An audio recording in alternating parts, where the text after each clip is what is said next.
Hello, everybody, and welcome to DM Writer's Room, a show where we demystify the DMing process by, in an hour and a half, usually, sometimes a little longer, but usually in an hour and a half, we try to design something for a tabletop role-playing game that we are all kind of in the midst of. Normally, you're going to see D&D content here because normally this is a D&D channel.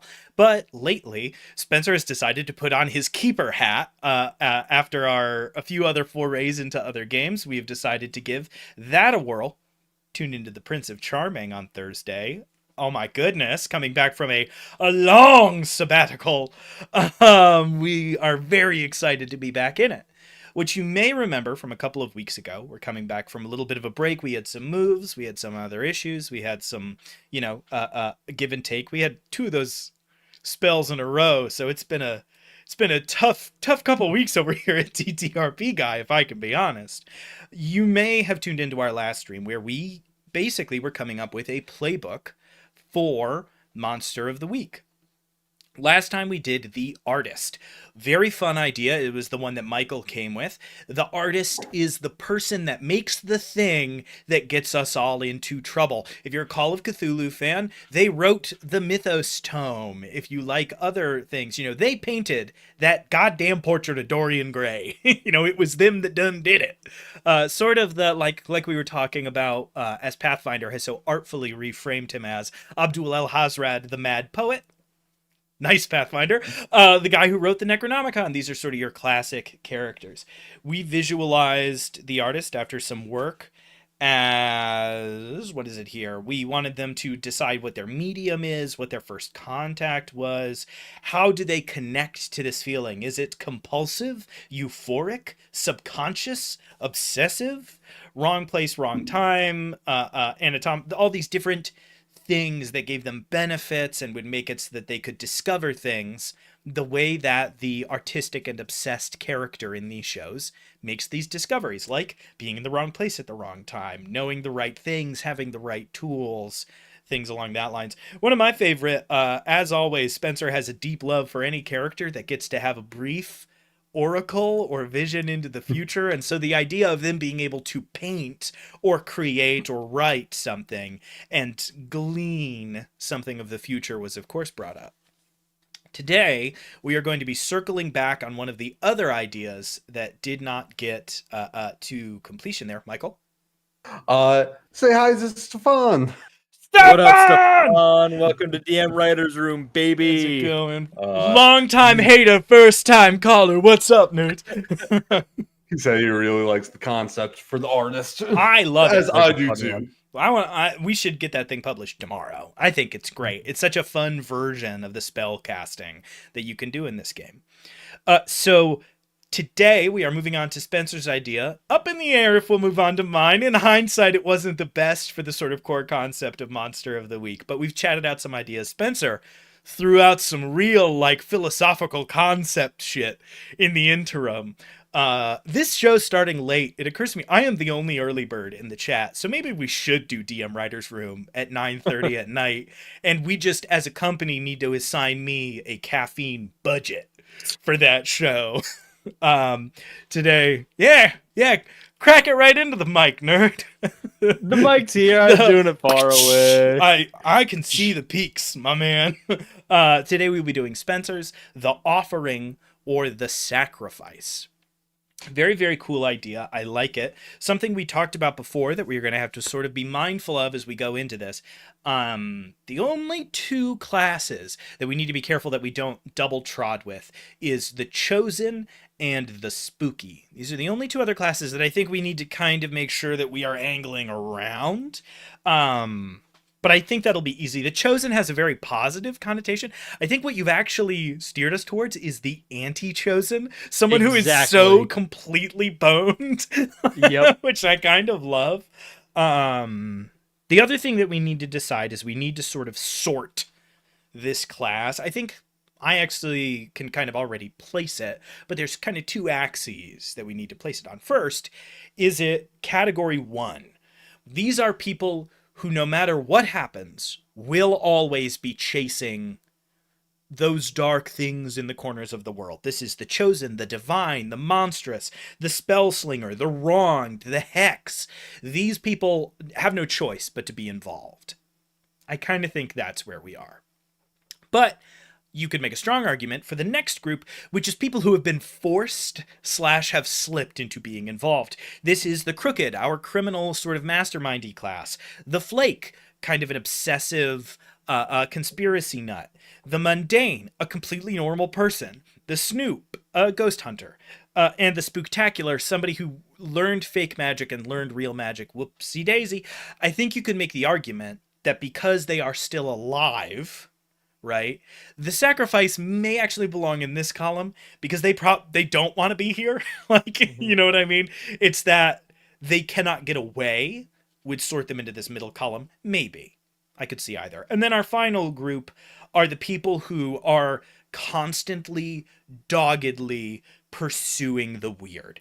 Expert, initiate, professional, searcher. It is your job to do this. You are chasing it 24/7. You're less intrinsically involved. So it's less like the chosen in these other things, which are themselves magical, and is more somebody who is just constantly going after it. And then we have our second thing. No combat, some combat, tons of combat. Pretty easy. I don't think we need to get much more complicated than that. The chosen, some combat. The divine, lots and lots of combat. The snoop, no combat. These are the three sort of things. So we kind of have a little bit of an alignment chart, right? What would it be? It would be supernatural, mundane, wants to find supernatural, no combat, some combat, tons of combat. Where, Spencer, kind of your baby, I'm going to lean towards you in this first part. I think first things first, I don't believe they're going to be heavy on combat. I think depending on what moves we give, we could angle it. It could be like they're empowered through this pact that's been forced upon them to do stuff. I think it's just as likely that they are more mundane and they're stuck. I think that the offering who gives fully into using its power to do combat is a monstrous. I think that is a different class. So I agree. I think none combat. I'm going to do none. In little parentheses, I'm going to put some, just because I already have ideas. There's some thoughts kicking around in my head for some combat-oriented skills that I think would be really fun. One that I want to mention up front at the top. I like the idea that this class, this playbook, is already destined to die in a very specific way. So I like the idea of them having an ability that is essentially anytime this character would die, mark luck. This is not the time and place of your death. You know, something like that, but terrible. It is the same for the chosen. The I'm here for a reason. If you die in play, then you must spend a luck point. You then somehow recover or return to life. So it'd be the same thing, but I do think twisting it and being really, really bad is good. It's interesting. It's either, it depends on how much we want to lean into them being the anti-chosen, right? There's also the fun reality where it's you are destined to die. Your character gets unstable 1 point faster than everybody else or something, right? Like the ability would be called on borrowed time. Mm-hmm. It could be like, you die 1 block faster than everybody else, but you don't get that thing where you get like -1 forward on rolls. You don't get that. Like you're already you're a little bit more reckless than a normal person would be. But we're getting ahead of ourselves. So none combat I like. The main second question I have is this in the field of the chosen, the divine, the monstrous? You are intrinsically magical because you were almost sacrificed? Like, do you already bear the brand of that sacrifice? Does that magic whisper to you and you cannot escape it? Or are you in the middle? Are you a normal person that somebody tried to kill and you are running away? Right? That's pretty huge in terms of distinction of how the class will run. Is this somebody who has been suffused with magic against their will? Not to the point that they're monstrous, just to the point that their luck, their fate has been entirely screwed. Or is this someone who the dagger was coming down and they broke the binding and like hit the priest in the head with a rock, scrambled out a window, jumped into a Ford parked outside, grabbed the keys, and went down the road, and there's no magic involved? Michael? See, so how I was seeing them was they're almost like a promised sacrifice. The sacrifice hasn't happened yet. It's like my parents promised Beelzebub my soul. So Yeah. when Beelzebub calls, I will be sacrificed. I think I was thinking in a similar vein. So to answer Ethan's question with that, I think they are infused. Their soul is intertwined with whatever this promise was, and so they have magic inside of them. It's not friendship. So yeah, they are magical, but not in the sense that they can cast black flames, but more in the sense that like monsters probably sniff them out. Your the ability I think would be called like chosen prey. You will encounter monsters more regularly than anybody else. So you're forced into those situations. I think is fun. I could see an ability being like, it'd be like a passive almost. You aren't my killer. Oh, so he just has like an extra toughness. Oh, plus what is it? One armor or something for anything that's not the promised hunter is pretty fun. Yeah, and we are all good on that. I checked through. That is the thought that this person is like escaped and his borrowed power is pretty distinct from everything else that we have. So I think that's good. So we are counting this as a pretty damn innately magical group. Yeah. There's magic up ins. Okay. So I like the idea that we just said, right? You gain a bonus when fighting something that is not what is meant to kill you, right? I'm a sucker for the last stand of it all. I do it to all of my characters if I get the chance. It reminds me of I don't remember, there was some like late age philosophy guy who used to talk a lot about how people cannot die the way they were meant to anymore. A man is meant to die young, right? I think there is an interesting thing in there. So I like the idea of like, I have seen the hour of my death. It is not today. Super fun. That's a combat class. Yeah. Super duper fun. That's a dude with a sword who is here to kill everything until he is killed. I do like the idea that this is somebody who is well and truly doomed, right? This isn't I am trying to escape my sacrifice. That's not the point of this class's great mystery. Yeah, done. It is I am trying to do all I can before that hour comes. That's a fun energy. It's also kind of an upending of the usual, right? Normally it is, I'm trying to escape. You do a big long arc. One of the arcs of your Monster of the Week campaign is getting them freed. They take their level up at the end of that and they change playbooks. Yay! The alternative being like, every other playbook has the level up option, change playbooks. It would be kind of fun for the offering to not have that. You're stuck, brother. Like, this is a one-way street. It's fun. So it's Macbeth if it was a combat focused class. It is remarkably similar to Macbeth. Actually, very good point. Like wading into a battle with 100 men because you know the hour of your death and it is not today is a great energy until things get a little... Until you look and you go, oh, that's trees! No. Yeah, exactly. It wasn't supposed to be you. 'Twas from his mother's womb, untimely claimed. Playing this class for like a year-long campaign, and it's like, yeah, a 3-horned demon is gonna kill you. You walk out, you're like, oh, things have been going great. I love the party. You're hunting a thing down. There's burn marks in a building. There's human sacrifices. You walk out, you see a 3-horned demon. That would go fucking crazy. And I can tell you absolutely crazy. And I can tell you what it is right now. It's what happens when you burn your last point of luck. Mhm. The next adventure is your fated foe. You are done. You are screwed, right? Yeah. With the fun addendum of like, you are not walking away. Like it's not happening. It's not gonna. GM, don't pull your punches. They are not leaving this mystery. They'll have it if they manage to kill the monster without dying. Some stupid shit has to happen. What I immediately think of is in Princess Mononoke, Studio Ghibli film. The one woman is trying to kill this giant wolf the whole time, alongside 100 other things she's trying to kill. She finally shoots its fucking head off, and the disembodied head bites off her arm, and she'll never shoot a gun again. Like that's the end. You're like, yeah, it's pretty good. Like that's not bad. Um, two things. I was thinking, if we're so I think the Chosen has a you get +1 toughness.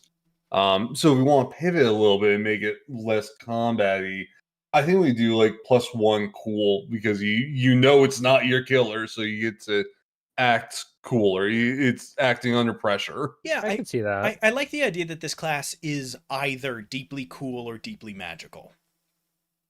Right? Either this person has a profound centered self because they know what is coming, right?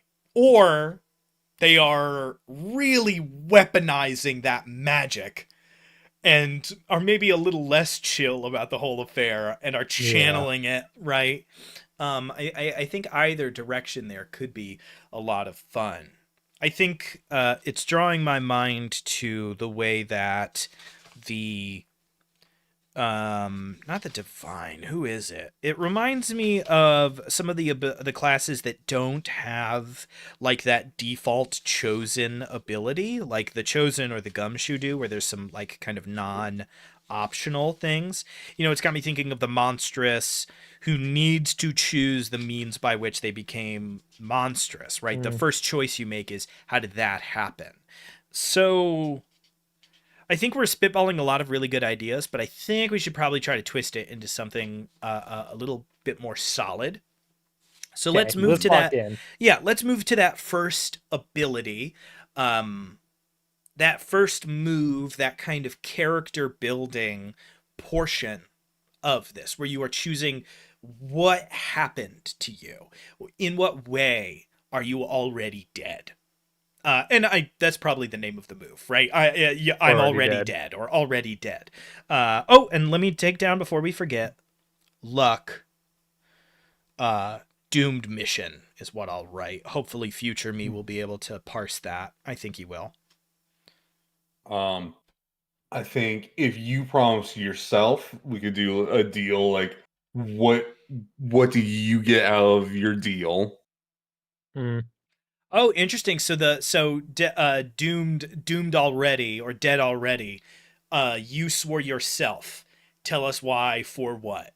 You were sworn by someone else. Ba ba ba ba ba ba. You were sworn without your knowledge. Da da da da da da. Like sort of three different iterations. How did you find out? How do we feel about that? I like it. Okay? I think write that one down. So as our first framing here, we have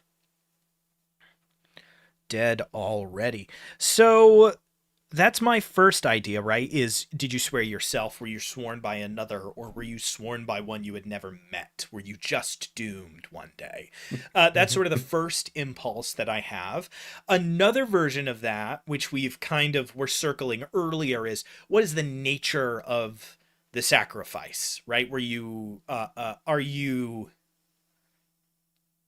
somebody who is harnessing magic from the fact that you've been sworn? Like, were you sworn in turn for power? Were you sworn in turn for loyalty? So we could take it from who swore you, or for what were you sworn? Were you sworn to give yourself to gain power, and that power went to you? Or were you sworn to give somebody else power and you have some other shit going on, right? Or it could just be... Are you a vessel or are you a sacrifice? Are you going to be killed to bring something back elsewhere? Or is your soul going to be torn to shreds and your body will be taken? Because if your body's taken, then you probably already have those magical abilities and supernatural strength and whatever else. Your soul is just still in control. if you're a ritual sacrifice that's going to unlock a door or whatever, you probably don't have that same uh, magical strength that the other option would have. So what angle are we thinking on that? We're back to that same impasse. Do we want them to be cool or do we want them to be tough? I want them to choose. My question is Okay, just how do we can we? frame that choice, right? The monstrous chooses whether they're hungry or they want blood Oh or they go yeah. out at night. The spooky chooses a lot of the same stuff, right? You get this opportunity to decide what the nature of your Mm. situation is. For instance, the spooktacular. You spent a long time at the traveling show and got an ability based on your style. The infernal power, magic and illusion, making money. Looking for the what was the Searcher, the one I'm playing right now. Your first encounter, was it a cryptic sighting? Was it a zone of strangeness? Was it a psychic event? I think these things steer the character. They can be relatively small Mm-hmm. touches, or they can be class defining. You know what I mean? That's really the Yeah. next question we have to make. Uh, I think we keep drifting towards, are you a vessel? So what would it be? It would be, you are a vessel, you are a sacrifice. Gosh, it feels like we should have a third option, doesn't it? I don't know. I would be okay cutting it down the middle there. Are you a vessel or are you a sacrifice? If a vessel, you get these bonuses. If you're a sacrifice, you get these abilities. Whatever. Mhm. A guaranteed ability each. Sure. I'm cool with that. It's funny. I keep the instant thought I have is you sign a contract just for work and fine print. It gives them the right to, and your boss Yeah. sells away your soul. Tim Cook from Apple stole my soul and I'm pissed. Yeah. The TOS got me. Okay, so first up, I think that we already get a nice clean down the middle thing. The vessel is harder to kill. Yep. That vessel needs to be alive. It needs to exist in some form. So the vessel is harder to kill than the sacrifice is. In turn, I actually think the sacrifice is more magical. Because to me, the vessel doesn't get its magic powers till it is crawled unto, until Yeah. whatever big nasty sort of hops in there. But your blood opens the lock of Nethkil. Yeah, sure. Feel free to disagree if any of No, I these like that. ideas seem a little too campy or a little less useful. That's all Makes good. sense. So the vessel is harder to kill. They are physically empowered in a way that the sacrifice is being prepared to be rent asunder, and so is being like spiritually empowered to be the most impactful that they can be. Right? You are Big you old are battery. kind of a locus point as that magic is sort of drawn to you as you grow closer to the hour of your death. Another thought that comes to my mind, I kind of like the idea that burning that last luck really sucks, but I think this class might get a little stronger every time they burn luck because you're I can getting see that. closer and that horizon point is thinning. So you're getting new and fun abilities, but you are sort of cascading towards the end in a pretty What real can we way. do with that? Because if it's every luck you burn, you get a new ability. It's too many abilities. Hmm. If every luck you burn, it's a +1. It's still too much. It could be every other luck you get something. I Uh, could see that. that's good because every other luck is just about perfect, actually, because you have your first two luck, your second two luck, your third two luck, and then one last luck. Yep. So it's thing, thing, thing, bum, bum, bum. You're done. Um, I could see that going a couple of different ways. It could be dependent on if you are a vessel or a sacrifice, or it could just be add +1 like to one of your abilities or something like that. You know, it can be as simple or as not. It's worth noting they have 5 to choose from. So if we 3 times let them increase it by 1, whatever. Hey, the divine sword can kill any monster. Yeah. This game is not balanced. Yeah. And fun fact, if you look up, there's actually an interview with the creator, one of the creators of this game, you know, as part of Evil Hat, where somebody in an interview said the divine seems like the meta choice. If you have a chosen and a divine, success seems guaranteed.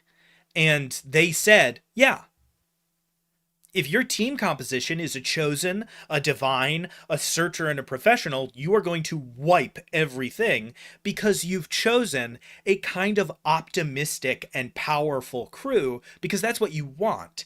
If you want to suffer, don't pick those. Yeah. Be be the wronged and the mundane and and you'll have a tough time. So we really don't need to worry super hard about balance. We shouldn't break it, but it's really not as much a concept. Okay, so the vessel is harder to kill. The sacrifice is more magical. When you burn all your luck, your next mission is doomed. But for every 2 luck, you get something, and we can work on that once we have a better shape for the whole Yeah. class. We're doing well, but we're about 30 minutes in. We have about an hour left. We should keep moving on. Okay. So that's our sort of base concept there. My next question is this basically 2 different classes? Are the abilities of the vessel and the abilities of the sacrifice, completely different? Most of the classes are only choosing from a list of 5, 6, or 7 moves, and then 5 or 6 things in a second category.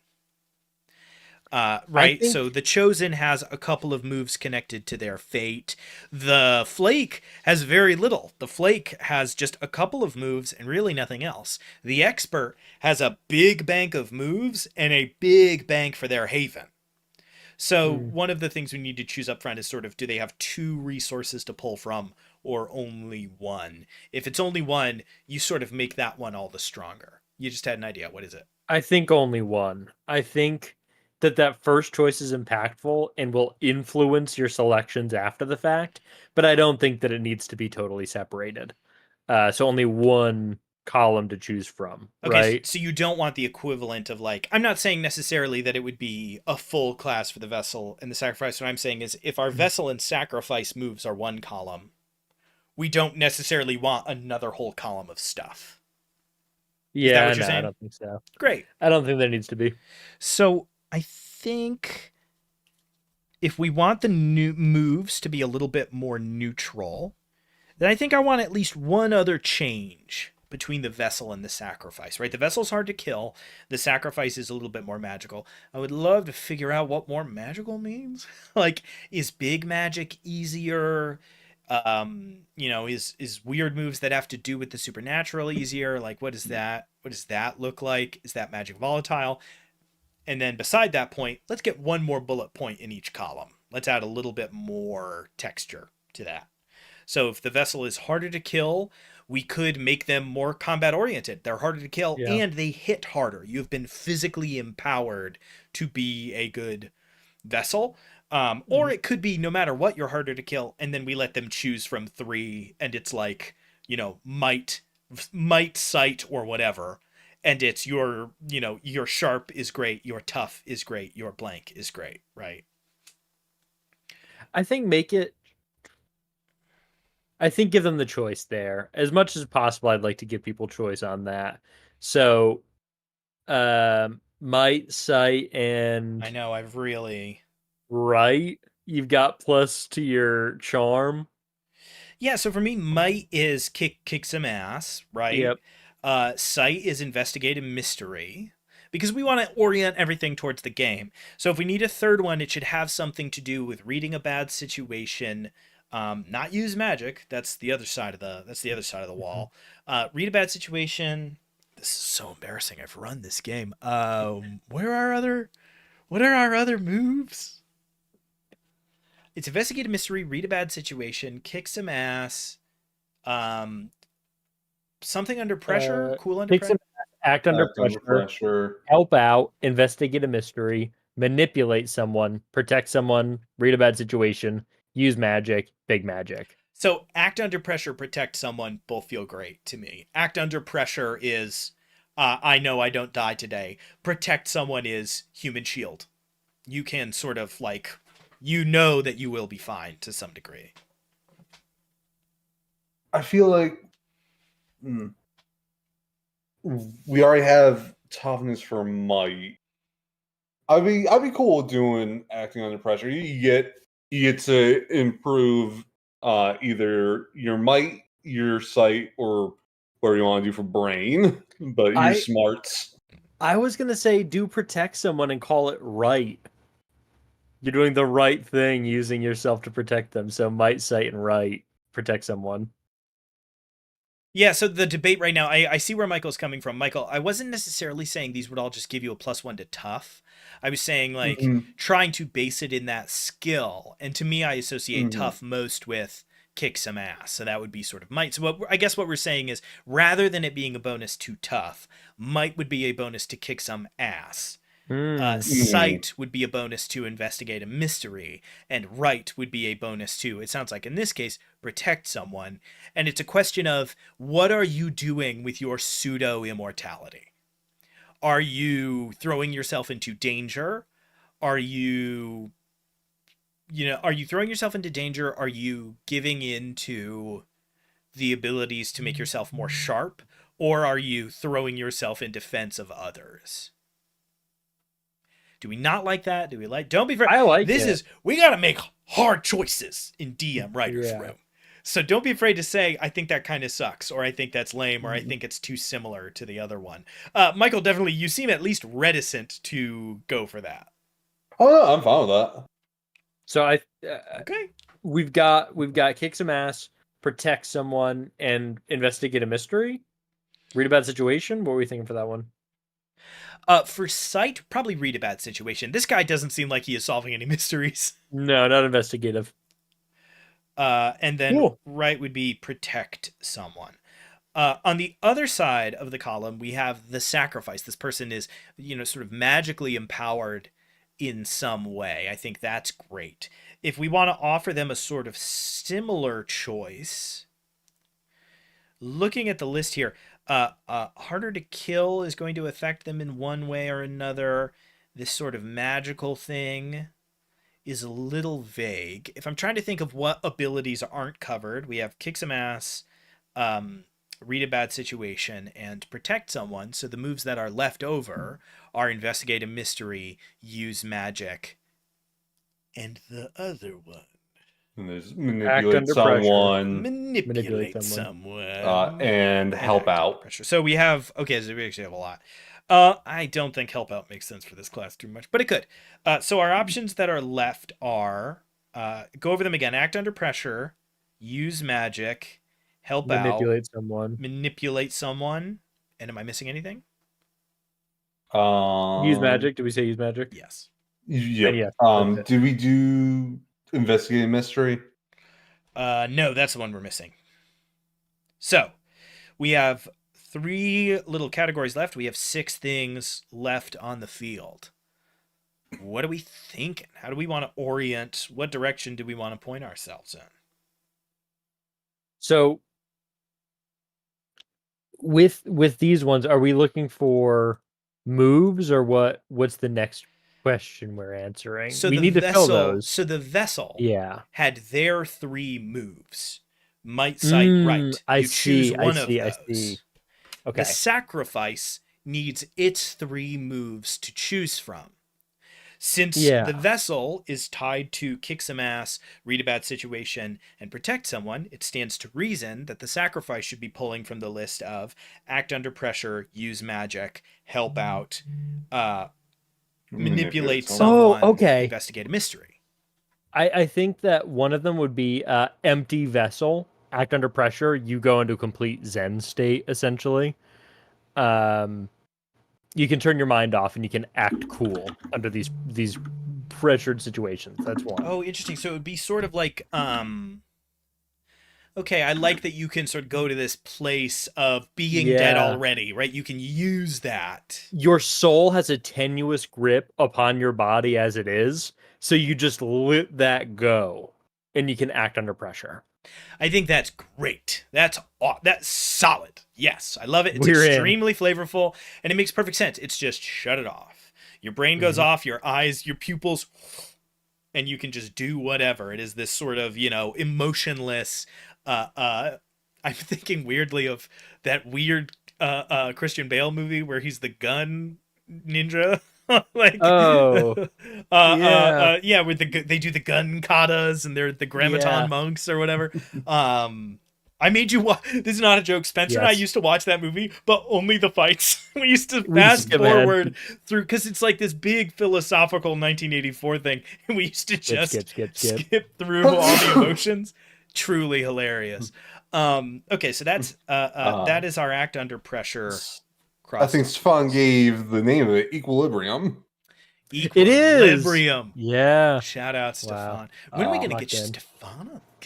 Get Stefan Maybe next. in the DM Maybe writers next week. room? We'll do something fun. Okay, so we've got.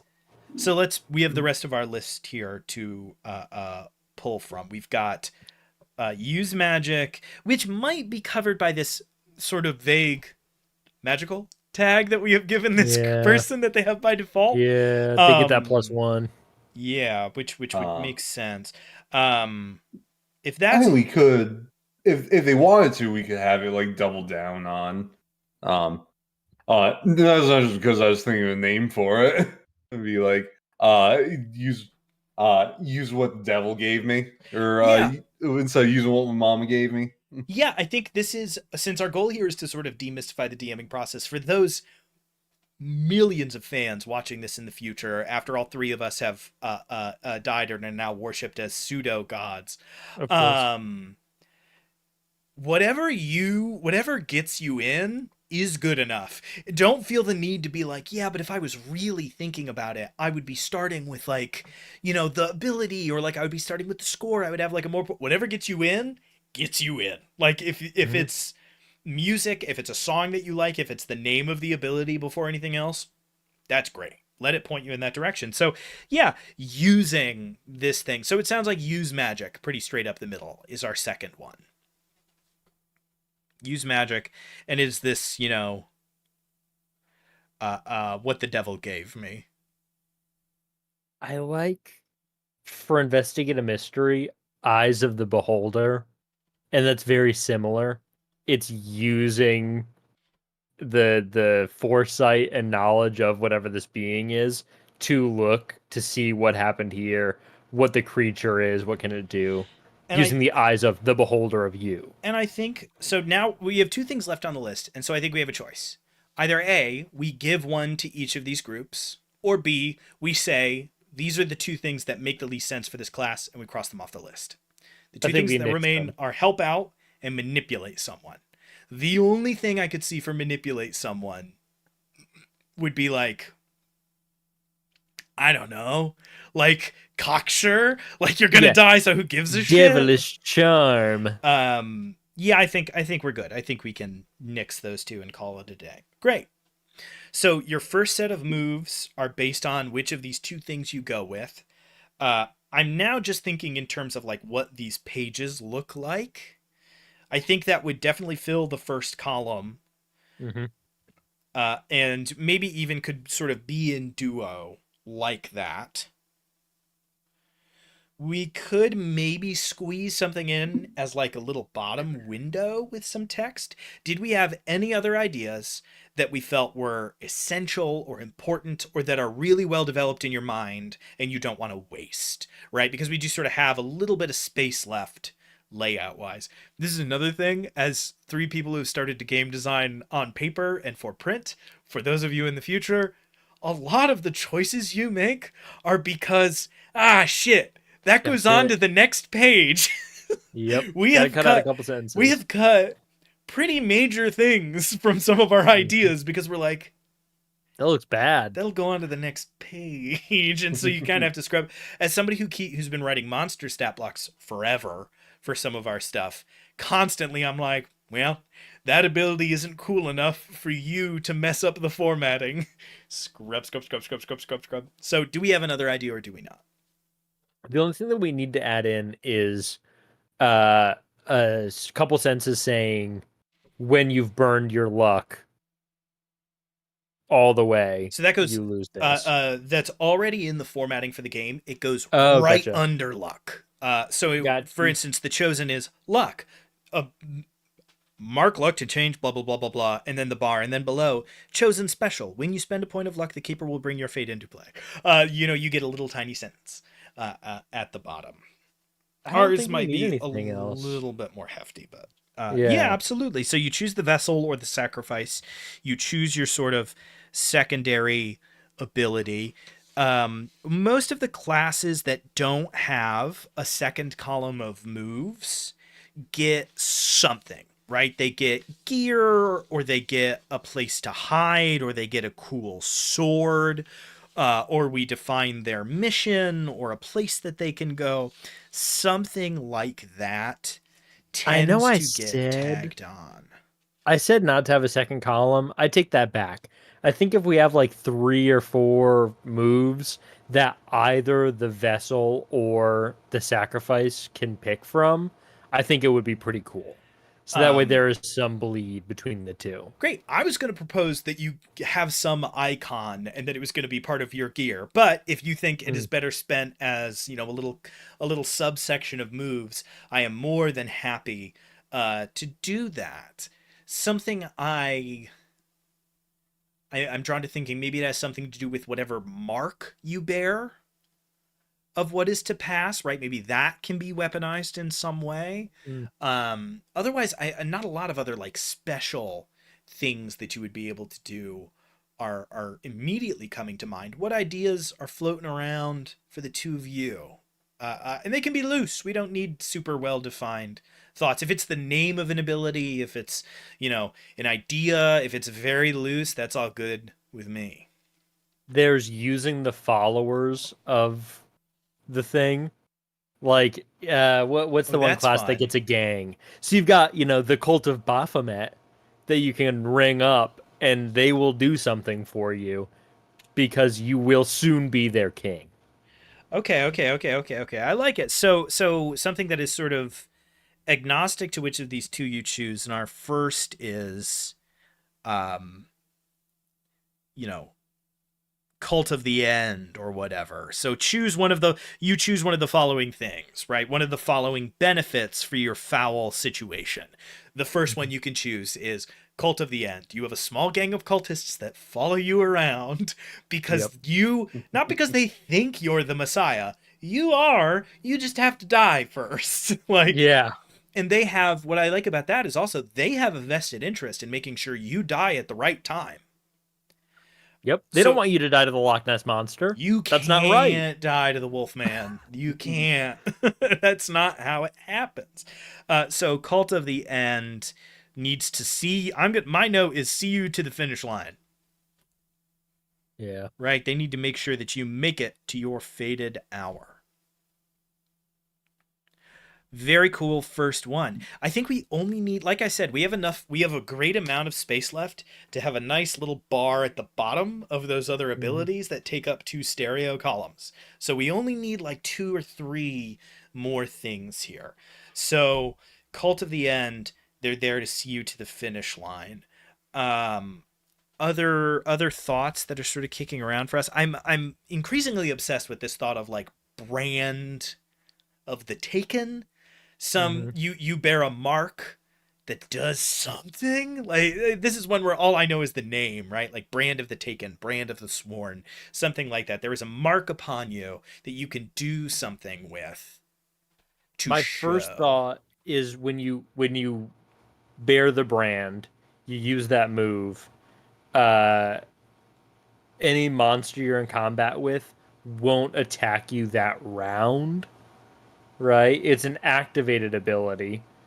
So if you know you're about to be absolutely destroyed, well, no, that's not how Monster of the Week works, anyways. They can't Yeah. attack unless you attack them. Yeah, it's very interesting. Okay. So what would it be then? It would be a modification of kick some ass. Yeah, I could see that. When On you Go roll ahead. to kick some ass on a great success, or on a regular success, even you don't take any damage because great success you don't take damage anyway. So And only on a failed attack you take damage potentially. either that or it is in response to failing an attack. in response to failing, you can bear the brand, or something Mm. along those lines. The only other idea I have for the brand is the brand glows, feel burns in the presence of the supernatural. Mm. That's fun. And I like that because it's not quite as statted out, but a good keeper will say, like, when they're close and you want them to be close whenever that is, you feel it start to tingle. You know you're there. I think that's fun. Hmm. Any preference between the two? Go for number 2. I think that that's more useful regardless of what the initial selection was. So that'll be good. All right, we need one or two more to finish out this column, and then we can move on to the character building stuff, which, for those of you who do not know, the second page of the playbook is normally character building. Mm. What are some other tropes of the sacrifice? Like they typically uh I can't even think of any good ones because normally they're just killed really quick I in have I story. have one that doesn't rest super easy with me. It is a trope. It's not my favorite trope. It would be Final Girl. When bad consequences happen, they happen to you last. Mm, It's not my favorite trope, but it is definitely one that exists, it right? really is one. Some iteration of it, I think, would be interesting. I think the problem is, as is, it's fine for a novelization or a movie or a book, but on paper, it will make the other players sort of frustrated with you as you Yeah, continually dodge consequence. Um, Maybe there's that's some true. fun in there. I don't know, right? Something about like Um, deflecting the damage to others instead of onto yourself is interesting, but maybe a little overcombative. Stefan threw his 2 cents. He said, like, they get lured in, or unconventionally got into the wrong place at the wrong time. Now there is one called Wrong Place, Wrong Time, right? That's one of the moves somewhere in here. I don't We Yes. actually know that. there's wrong place, wrong time. There's a version of that for the mundane, which is oops. Yeah. Wrong place, wrong time is an ability that we gave the artist. Hell yeah. Let me double check that Um, with the mundane though, because always good to make sure that you're the okay. closest thing the mundane has is oops and always the victim. Those are both pretty close, but not the same. So What does always the victim do? I just flipped away from the page. Spencer, say your idea while I get Slide. back to it. I think that we could do something with the final stand thing, right? Where you are putting yourself in danger uh, to help out in whatever situation. I don't know. I'm just still trying to think of those tropes. You Yeah, know, the final stand is a fun one for somebody meant to be killed. always the victim. When another hunter uses protect someone to protect you, they may mark experience. Whenever a monster captures you, you mark experience. One of the Okay. moves that the keeper can make, there is a list of keeper moves to do in response to a player's failure. One of them is this character is taken by the monster. So it Mm, encourages the GM, the keeper, to use that ability on you. Mm-hmm. that's fun. Excuse me.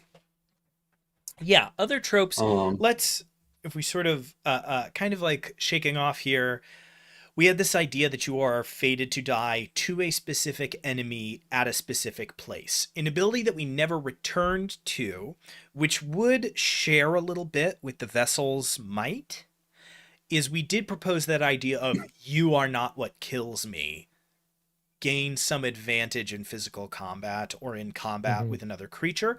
We could sort of double dip and apply that here. When I think of other characters that are sort of ill-fated in this way, I tend to think of people who use their bad luck against others. I'm having trouble finding like specific examples. Maybe they will just sort of, maybe you will think of your own. I feel like I have seen things before where the person in Jumanji, perfect one. Jumanji, Robin Williams' character is this.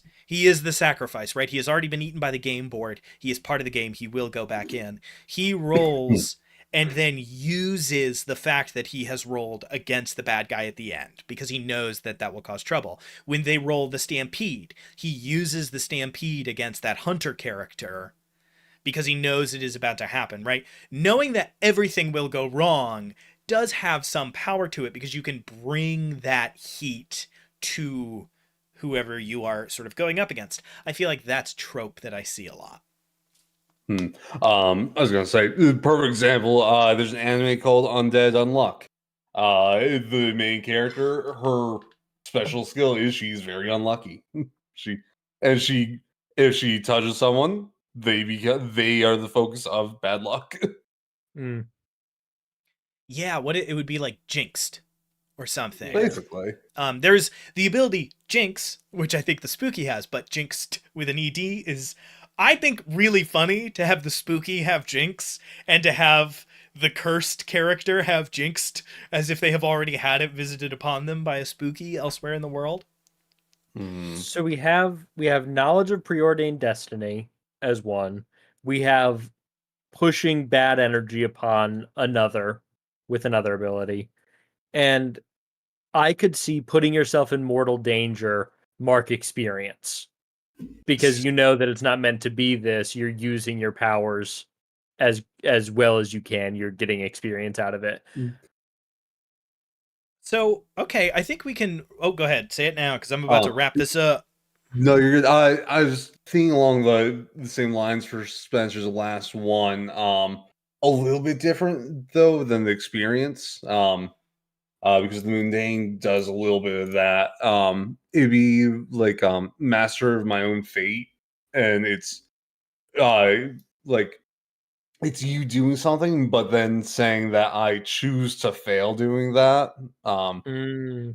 Which puts you in harm's way, but it gives something like a +1 to the next person that does something or something like that. Oh, interesting. So, like, balancing the scales. In Mm. response, you can purposefully fail a roll to give somebody else, +2 on the next thing that they do. So the two abilities I have one that I think is deeply funny. Jinxed, once per mystery, when you fail a roll, you can push the consequences onto a different character in the scene. So you fail a roll and you get whatever stupid consequence you get, you can push those consequences onto the monster or one of its minions. Again, in Monster of the Week, minions include the shithead mayor who doesn't want to close the beach. You can push that consequence onto somebody else in the scene. If you are only in a scene with your allies, you can push the consequence onto one of them if you'd like. So Jinxed, move that consequence to someone else. Weaponize that bad luck. And then this other one would be something like, again, fated end or something. When you purposefully expose yourself to danger, maybe it's a voluntary fail. Maybe it's just when you rush into danger heedlessly, gain a +1, give +1, choose an option, gain +1, give +1 to someone else, blah, blah, blah. How do we feel about that sort of web of options? What I like about the last one is the point of it is to force your character more into burning their luck, because you're throwing yourself into this danger. Inevitably, you're going to be having to make more rolls, and the more rolls you make, the more you're going to fail those rolls, and then you're going to burn more luck. So then you are sacrificed sooner. I think that it flows in well with that borrowed time idea of being a sacrifice or a vessel. That's why I like the last one the best. But Okay, that's my take. So the last one being, when you purposely expose yourself to danger, take a +1 forward until you are out of the danger. +1 forward or mark experience. Okay. You're fucking turning and burning as a sacrifice. You're leveling up quick, but you're also burning luck quick, and you're going to be sacrificed sooner than anybody else. And how did we feel about Jinxed? Push a consequence onto somebody else. Did we not like it? Did we like it? Spencer, you seemed a skeptic. The only thing I don't like about it is compared to the other class options, it doesn't feel quite as strong because it can only be used so many times. those consequences can be pretty minor. So it might not be a worthwhile ability compared to the other selections. That's fair. Do you have an alternate pitch? You got something you're kicking around? Nope. Well, all right. So normally, for those of you who don't know, moments before we got on the call, we discovered that the bot that we play music through doesn't work. And moments like this where I say, so the idea doesn't work, I appreciate that. Do you have an alternate idea? And Spencer goes, no. The music really It does some work. sort of jumps on that grenade normally and lets us vamp without really needing to think. But boy howdy, in the silence of the call, solid no, in the quiet temple of this Discord call, I find myself needing to fill air. Okay. Yeah, here I can feel. It goes along the thought of the unluckiness. Something about changing your party members' stats would. It's like there's you use this ability and everyone has -1 to one step, +1 to another stat. It's like group unluck. Can I make a pitch? It is a support ability. You eat the consequences of someone else's roll. It's like protect someone with a guaranteed success, but the only result you can get is all of the danger.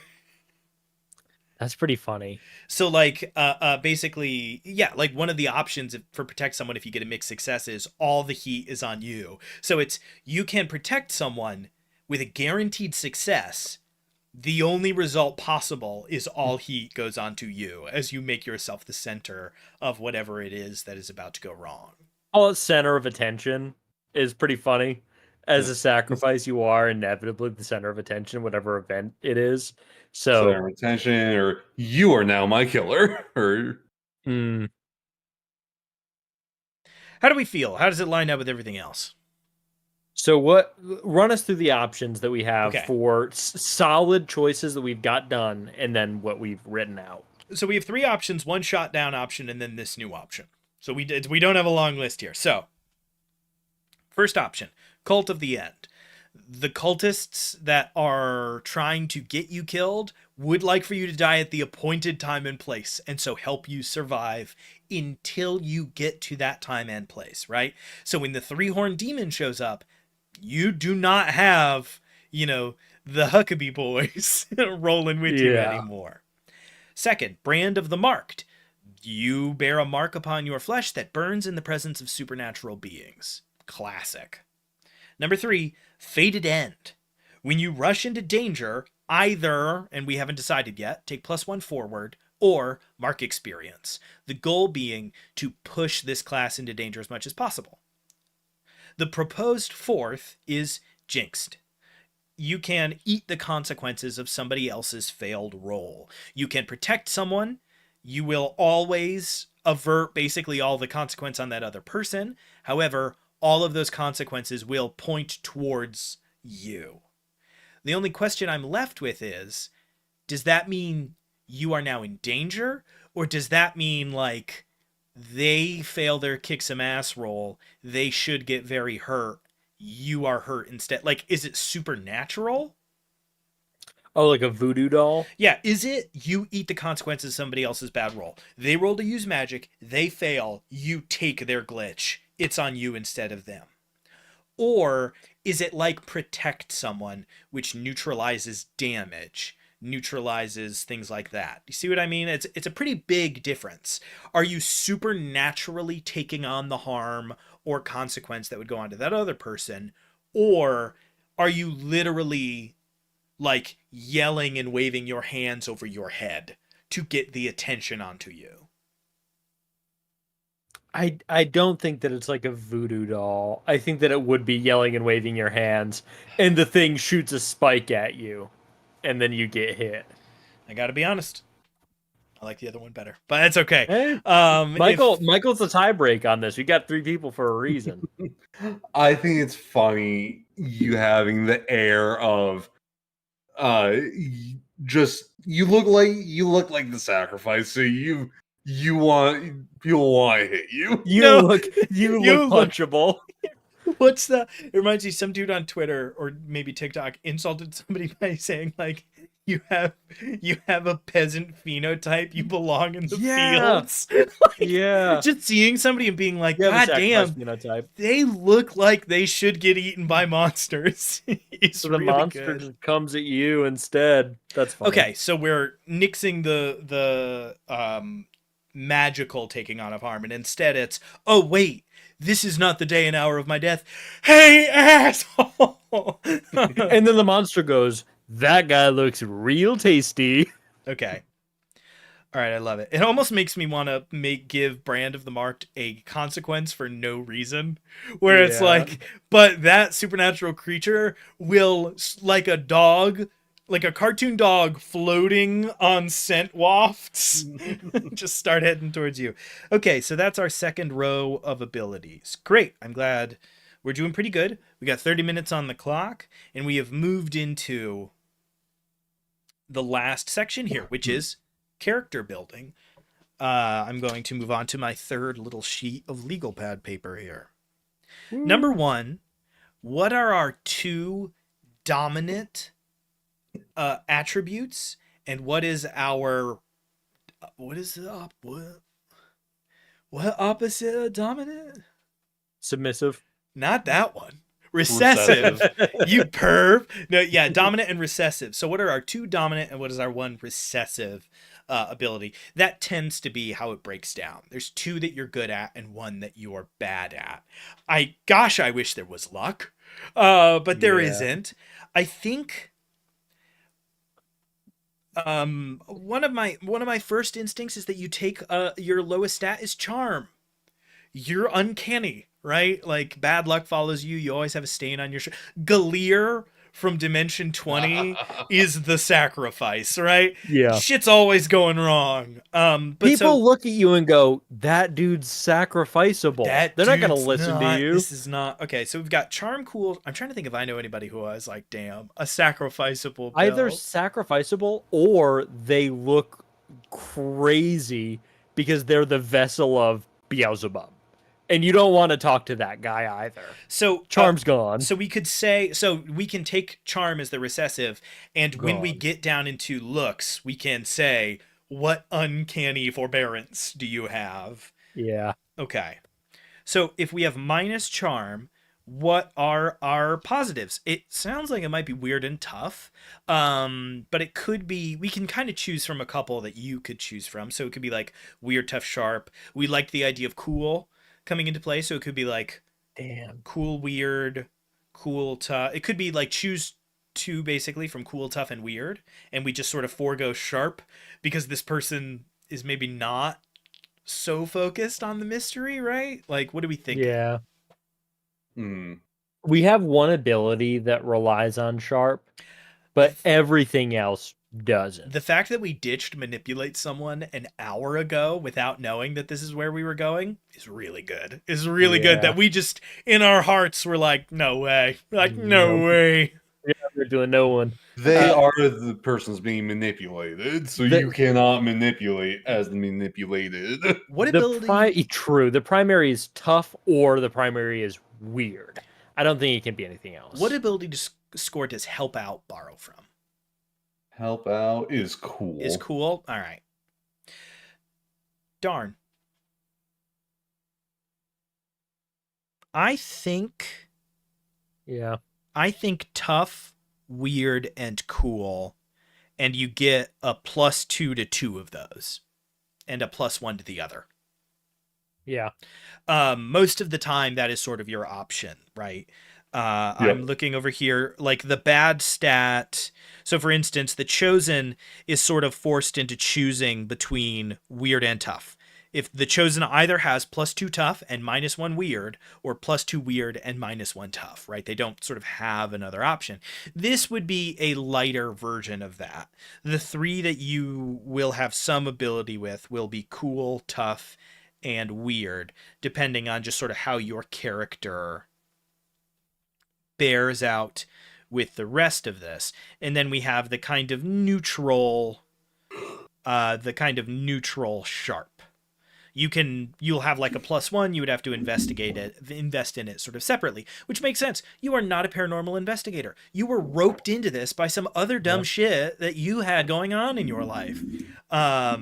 It also means that they didn't think anybody would miss you. Negative charm. This all makes a lot of sense. So the question really is, are you like, can you center yourself and you're very tough? Can you center yourself and you're good with magic? Or are you good with magic and very tough and an absolute just an absolute maniac? Like, no cool at all. You run into combat every single time, act under pressure. Why would I do that? I'm here to kick some ass and throw fireballs, right? Yep. We sort of have three very different characters that emerge. And I did not use the term maniac lightly there. You are manic. You are upset. You are fated for death and looking for trouble. You're burning sort of it. pointing yourself in that way. Great. That is the ratings section somewhat dealt with. Next up, we usually have a defining trait very deeply based in the class itself. We've somewhat already covered this with the sort of vessel versus sacrifice relationship. But for example, the chosen chooses their fate. That is a good option. The flake chooses... Oh, I thought they did. Who am I thinking of? Wait a minute. The crooked kind of chooses the heat. Why are you being chased? What is your underworld connection? Right? Something like that. As I continue through, the initiate decides what their sect is like. So what it sounds like to me is we are either defining the cult or defining the thing you are being sacrificed to. Yeah, I think it's defining the thing you're being sacrificed to. And then the keeper can sort of design the cult around that. Okay, so it is good golly gosh, what's the opposite of a patron? What is just the exact opposite of somebody who funds your art career? Could somebody who's not me, because I'm running a stream... The loan shark? Yeah, loan shark would be good. Can someone hit thesaurus.com and find me a couple of antonyms? This is the most... We've said this like 4 times. If you're a GM, you just open up thesaurus.com and you just It's the opponent is the answer. That's pretty good. Oh, opponent, antagonist, right? Yeah. That's pretty strong. But yeah, DM advice, open up thesaurus.com in another tab, keep that puppy open. So you just good. keep that it thing gets open. you every time. What I got was opposition, rival, rebel, critic, competitor, challenger, belittler, fault finder. There's a big twist here, which is owner. Owner's good. Yeah. Owner goes kind of crazy. Okay, now hear me out though. Owner, and then if you are choosing, I think we have listed the critic, the opposer. Like, I think these are good, right? They define this creature, I think, in some pretty exciting and interesting ways, right? Owner is this thing like, to whose soul are you owed already? Like, who already owns your body or your soul? That's great. If owner ends up feeling like kind of a loaded term, because I think we all see why it could be, I think we can pretty easily lean in one direction or another, right? Debtor or Holder. debt holder, contract holder. If we feel the need to change it, I think owner is the most impactful. We'll have that meeting off camera. For the sort of subcategories below that you choose, I kind of like that. What is your relationship to it? Critic. It is deeply antagonistic. A real Stetler and Waldorf, like, it was short. I loved it. Like something that is hypercritical of you in a very mocking way. We could also, a very fun, creepy option is like the parent. It is something that wants you, that is like supportive in the worst possible way, right? What do we think of that idea? Do we not like it? Do we like it? I like it. It's good to have that out front because as a keeper, it's nice to know what your player wants, and having it written out takes some of that guesswork away. Yeah. Where it's like, well, what are you looking for? What do you want me to use this for? D&D patrons, they get a little bit iffy because sometimes you're not role-playing the way that your player wants because there's not a thing to check. where it's like, you want it to be antagonistic? Do you want it to be kind of rooting for you? Like, what are we looking for in that relationship? I think it's cool. It's also nice because it kind of forces a player to engage with the idea, right? They can't just say, my patron's, a big dragon. They have to be like, okay, keep What's he going. Like, yeah. do you owe this dragon? Does it owe you? Do you serve it willingly? Do you not serve it willingly? Is it a positive relationship? Is it a negative relationship? The quicker you can outline those things, the quicker you can develop a narrative and a storyline kind of internally. Michael, you had your hand up. Yeah, I was just looking at other names. The name for something that owns a contract is like a principal. The Uh, principal? uh-huh. That's pretty good. Also, there's promisee or promised. And then I don't know how you'd pronounce Not this. nearly as cool I'll as try. principal. Go ahead. Obligor. It's OBLO Obliger. Obliger. The one you are obliged to. And the obliged. The name, the class name, the obliged, is pretty cool. Obliged, obliger goes kind of hard. Okay. So, characteristics of the obliger or owner or principal. So I've written down the first one and I can't remember the rest. The first one that stuck with me was the critic. You have a deeply negative and abusive relationship with the thing that can talk in your head. What are some other options? The fan. This is a thing that is rooting for your hunts because So every time you do it, you get stronger. That's great for it. Absolutely unsettling. I love it. Mm. Did we have what other ones came up in our list there? Any that stuck in our minds? I got too caught up in the critic because I got caught up in the critic I too. I bring up Stettler and Waldorf a little too much in my day-to-day life because I just love the idea. It's a D&D mechanic I've always wanted to try to put in. Hint, hint, in our home game, we are about to go to the Spring Court. I'm working overtime on that.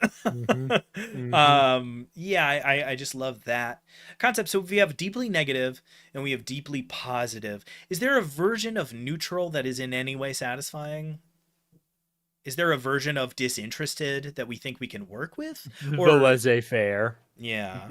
Or it truly doesn't care about you until the time comes. Oh, so it does work. It could be like it would be like, the outsider, the Nyarlathotep, the Azathoth, this thing that is almost unaware of you. Yeah, it's not going to talk to you. It will one day show up and devour your soul. And until that happens, which is a great choice because some players aren't that deep into roleplay and wouldn't want that onus upon them. So I like that as an option. I wouldn't pick it. Someday a black hole will open near you, and that will be the ball game. And that's it. Yeah. I think if they were to go with that one, the name would just be the contractor. Now wait a minute. I want to make that its own. Because I love the idea. Wait. That's extremely good. Wait. The Eldritch / Mindless is this thing that just eats you. The contractor is a devil in a 3-piece suit who shows up with a clipboard, is a consummate professional who shows up and goes, sorry, is it Jeffrey J. Howard? Yeah, sign here. And initial there. Date at the end of the third column. Great. Pulls out a ritual knife and stabs you in the chest. It's so funny. I love everything about that. That's 4 options, maybe 1 or 2 more, and I'm gonna say we're definitely good. I'm gonna call for the disinterested. I think the name the detached is fun. That is good. I like that it's less weighed down. The other names that we were that got thrown around are a little bit more like genre. That's a little bit more wide. There's a hole in my elbow.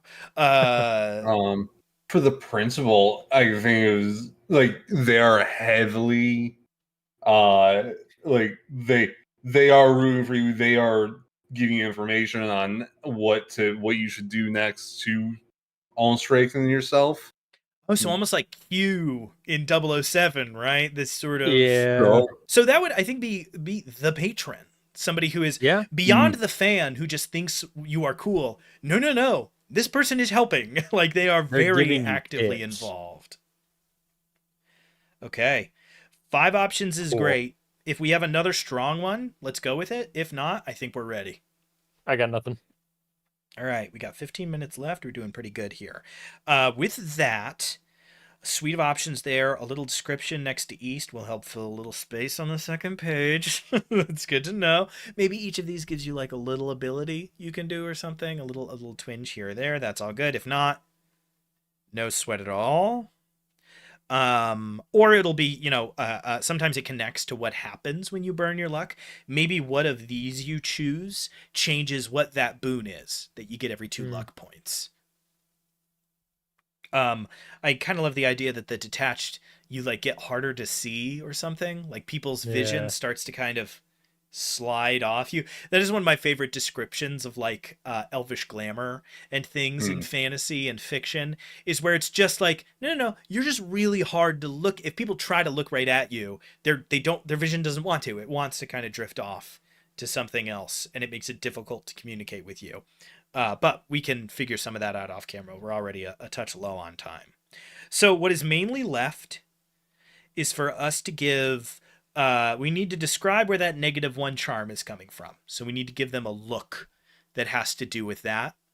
And then we need to talk about history and if there's any special improvements. If there's anything that we think stands out from what would be sort of a more normal choice. Normally it's just like, take another chosen move, take another spooky move, but we could sort of add a little bit of a more embellished option if we wanted to. So number 1, it sounds like we want them to choose why they have bad charm. Yeah. What phenotype? Mm-hmm. Yeah. You know what could be cool? They don't cast a shadow. That's what it's already owned by. Okay, so part of you's already gone. So my next question then is, how prescriptive do we want to be, right? Is the first option unsettling? And we give options like, you have no shadow, your eyes have no irises, blah, blah, blah, blah, blah, blah, blah, blah. Or do we say shadowless, blank, blank? Like, how detailed do we want to get? Because sometimes we go either way on that. Sometimes we... The only reason I wouldn't go specific for something like you have no irises, your shadow's gone, is because I can't think of anything for the sacrifice that would match that energy, where it's like, you're demure? Like, what am I going to write down there? I can't think of anything off the top of my head. But we got 3 people on the call, so maybe you guys have something, but I don't. I have to be honest. I completely did not understand what you just said. You may as well have been speaking Simlish. Take another pass. That works if you are the vessel. Something like your shadow's missing, your irises aren't there because you're scary. It doesn't work as well if you're the sacrificed. So if we're coming up with different options for those two, I can't think of good stuff for the sacrifice. Interesting. Where it's like, what do I say? You're demure? Like, yeah, I guess it doesn't work as well. I mean, that's my only problem. My instinct number 1 would be to give the same list and just sort of let people figure it out in their own space. Number 2, my instinct for the sacrificed would be, your skin is already growing pale and gray. Your gray hair, other traits like that. You are approaching death. Your hair grows white. You age very rapidly. You look to be several years older than you actually are. Something along that lines. You some real Stephen King like thinner shit. Like you're incredibly skinny at all times, no matter what you eat. Those are the kinds of options that occur to me for that. You are so destined to die that your body is kind of getting out in front of it. It gave up. Yeah, I like that. Then yes, I think that no shadow, irisless eyes, pallor. So then the first option is unsettling. No shadow, irisless eyes, etc. Option 2, wasting. You are exceptionally thin. You are older than you should be. Your hair is losing all of its color. Something to indicate your skin has gone gray. Something to indicate that. I would love a third category for them to choose from. So we have unsettling, wasting. Is it like possessed? Do we want to get into like, do you have horns? Like that was an idea, Spencer, that you pushed very early. You were gravitating towards, you look like the thing that will overtake you. Um, Yeah, your form. does the no shadow cover that for you, or is that distinct? I think it would be distinct. So it would be Hmm. unsettling, wasting, and then new form. And I think you could do this or this or this. You don't necessarily have to choose one from each category. No, yeah, I was Uh, imagining you choose one of these categories, and Yeah. that's why you have -1 or 2 to It's like, charm. Is whoa. you know, two things. Svan brought up kind of what we had talked about before. He might not have been in here. He was talking about a subclass where the ritual was stopped. Um, Mm, halfway through, wrong. We played around with that idea a little bit, and then kind of went with this one. I think that's great for the history column. yeah. How are you alive? I escaped. Sure. One of the options, I escaped. One of the options, it is not yet my time. It is fated. It has not already come to pass. Option 3, it did happen. Like, Mhm. but the process takes time. Right? Oh yeah, you're wasting away already because it's a drain of your Yeah, soul it's instead of anything done. else. I'm so one of Yeah, the so two of the options are, I was supposed to die and I will eventually. The second one is, I will die, it is prophesized, and the third one is, I am already dead. I am still dying as a I like result. that. Mhm. So unsettling, wasting, new form, and then I just had a Mm. Uh, and then my last idea was vanishing. The thing that I just said, the Yeah. universe is forgetting you.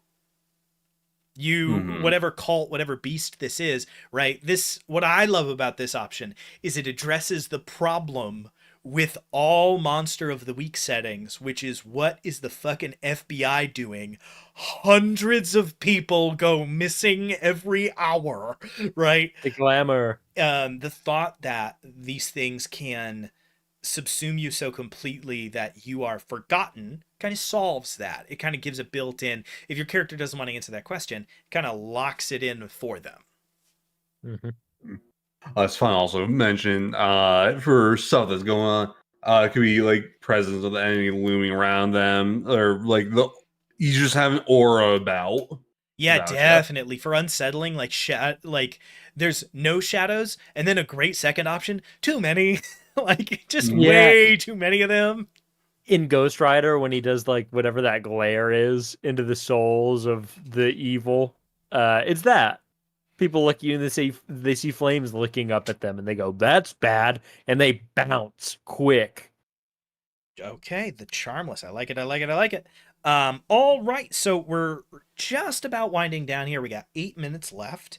The only section that we really have left is history, and we've already sort of addressed part of it, right? You're supposed to ask one of the history questions to each of the people around the table. For Now, that doesn't necessarily flow perfectly with this idea of, did you escape? Are you already dead? Are you dying? So I can make a note for that to go in a separate column, or that Yeah. can just sort of be a precursor question, like, before you choose from the below history options, choose one of these three, blah, blah, blah, something Yeah. like that. But I will mark, what would it be? It would be escaped, faded, and And already gone. I've already got a couple histories. One is they helped you escape from your sacrifice the first time. Another is they keyed you in on the secret. They knew it was coming and have given you this heads up. So those are both two helpful histories. Um one could be this person's involved in the cult in some way that is planning on your demise. They don't necessarily have to be a member, but they're intertwined. Great, great, great. Involved in the cult. Um, I'm gonna add connected to the last sacrifice. Yeah, the wronged. Very cool. Connected to the last sacrifice. So helped you escape, keyed you in, connects to the fated, connected to the last sacrifice, I think is great. I would love to have something for this already gone. We kind of have one for these others. We don't have one Mm, for the person that has already been taken. My instinct is maybe to tie it to, there are many classes that sort of have prophetic dreams, right? They dreamed of your taking or something, right? They saw it. But that's not super strongly connected to the thought that you are already dead, right? Other thoughts I have, right? They witnessed your end. This person witnessed the sacrifice. They know you should be dead. It's very on the Um, nose, but it does work. What do you think? I was thinking something that's like a psychic is like talking to you as you're a ghost already. mm, I don't know if we can that's do pretty anything with funny. that. I see what you're talking about. In the plane of undeath, their spirit is talking to your spirit, right? Psychics are there, you're Mm. there. You're not dead, and you're not a psychic, but these people can speak to So you. I That's think it would cool. be this person bore witness to your end. Tell me how, and that lets them choose if they want to be a psychic or if they saw it in a dream or if they painted it in a picture or blah Hmm. blah blah blah blah blah blah blah. Now, hear me out. This person can replace you as a sacrifice. I don't know how it would work, and I don't know what goes on in there, but it's evocative. The idea that maybe this person could take on your yoke is I pretty cool. can take your place, and in parentheses like run out of luck ripcord, right? Hmm.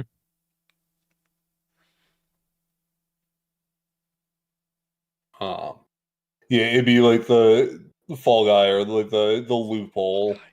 Love the fall guy.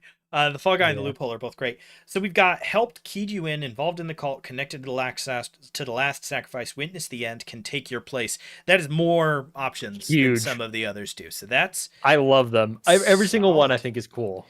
The only thing we have left, and we only have 4 minutes. So yet again, this was pretty. Perfect. This was solid. We had a I pretty clean run. Couple of little tougher patches trying to sort some things out, but I think relatively smooth overall. One of the strengths, again, I'll just say for those of you watching the future, please try different games every once in a while. just a couple times. Less rules bound makes it a little easier to sort of get your own hand on the ball there. We've also done a great job of being very different from the other things. That is something we Yes. executed Yeah. very well here. I think we tread on some mutual ground with some others, but the I monstrous, think the every chosen, class and kind of does yeah, that. exactly. The Yeah. monstrous, the chosen, and the wronged are all kind of playing in the same space. The spooky, the spooktacular, the spell slinger, and the hex are Heck. all kind of playing in the same space. It's different flavors of the same tropes. So, last question is: did we have any ideas for improvements that would be, special or additive in some way? The only thing that we did establish is you cannot change playbooks. One of your options is not. What is it? Yeah. Change this hunter to a new type. Is I like the idea that specifically change this hunter to a new type is on the sheet with a line through it. That and retire this hunter to safety. No, You no, no, no, can't. no, no. Yeah, exactly. Both of those are at the bottom crossed out. Did we talk about what they would get upon every other luck? We did not.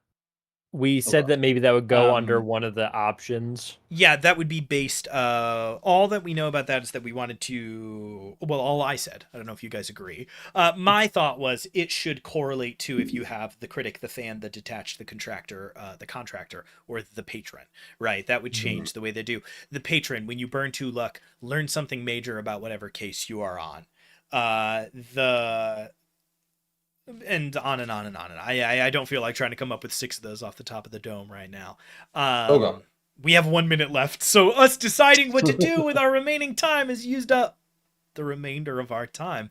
So I think that I believe, end it here unless somebody has a bold and exciting idea they want to scooch in to put a little button on the end I of think the. take a move from another playbook is a good improvement. I would like to see that included. That's all I've got. Yeah, so definitely because what is it? Yeah, take a move from another playbook. I think that is usually sort of part of the It's in a handful of default. them, but not all of them. Okay, so definitely take a move from another playbook is fun. Yeah, take a move. I think this is a really great class to switch to. Yeah, I think this is a really fun one that to sort of push yourself into. You know, if you want a character to have a good send off, what a way to ensure that sort of blaze into the ground.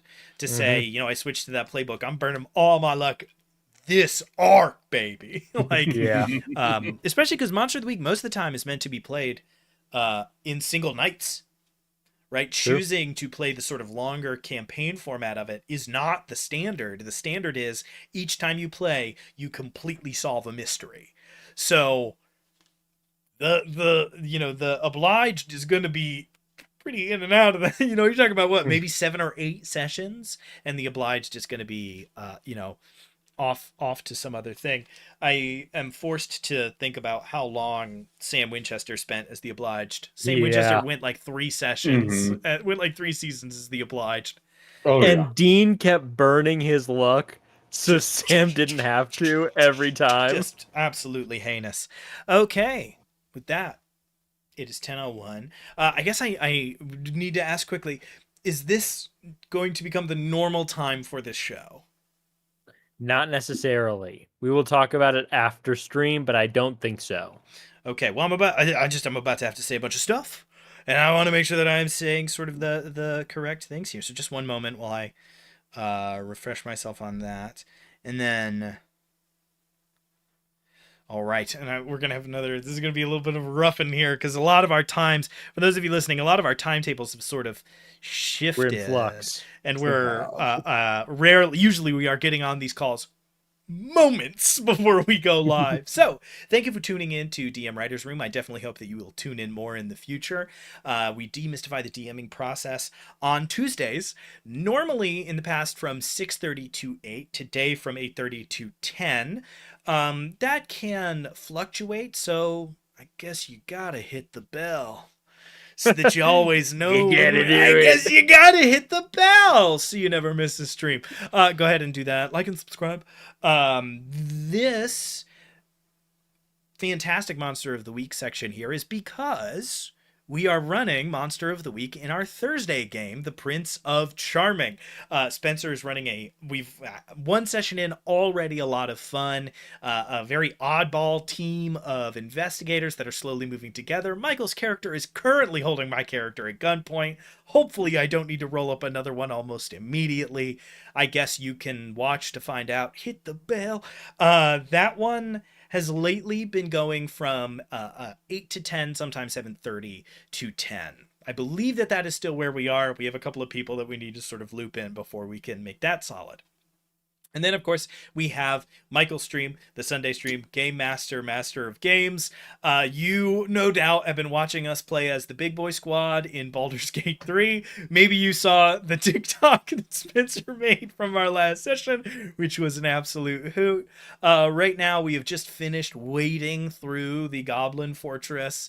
Unfortunately, Michael had power outage, so we ended with a little bit of a like, what do we do? So we will be circling back to probably fight some gnolls, get Karlach, and then have our goblin party so that we can move on to Moonrise Towers. I want to be clear. If you are frustrated by people not doing everything, I wouldn't watch the stream. Go watch Don't somebody watch else this. play it. Because boy howdy are we sprinting right through the middle. We haven't even talked to Asterion, and between you and me, I don't think we're gonna. We He's won't. the opposite of the Big Boy Squad in every meaningful way. So that is the Sunday show. I believe that is normally also a 7:30 to 9, right? That 7:30 to 10. 7:30 to 10. Okay. That's another one of the ones that has sort of shifted recently. So, expect more solid times in the future, but tentatively it'll be Tuesdays DM Writers Room, either 6:30 to 8 or 8:30 to 10. Thursdays, The Party Makes Things Worse, The Prince of Charming, 7:30 to 10, maybe 8 to 11. We've done that a few times.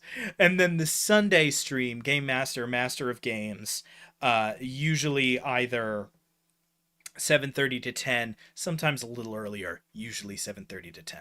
Did I watch the TikTok? Spencer is a meme craftsman.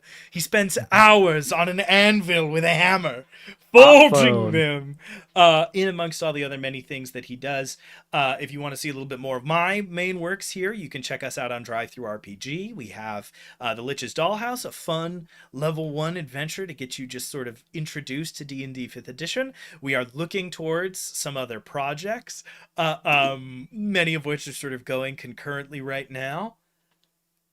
That has to be everything, right? That's it. Oh, definitely. That's everything. Woo! You guys don't know how stressful this part. I want you to, if you tried to do a sign off with your family every night at the end of, give it a whirl, because this is Good a luck. terrible ability to try to build up in yourself. Yeah, more solid times to follow. Tune in next time. Definitely tune in on Thursday if you want more heart pounding Monster of the Week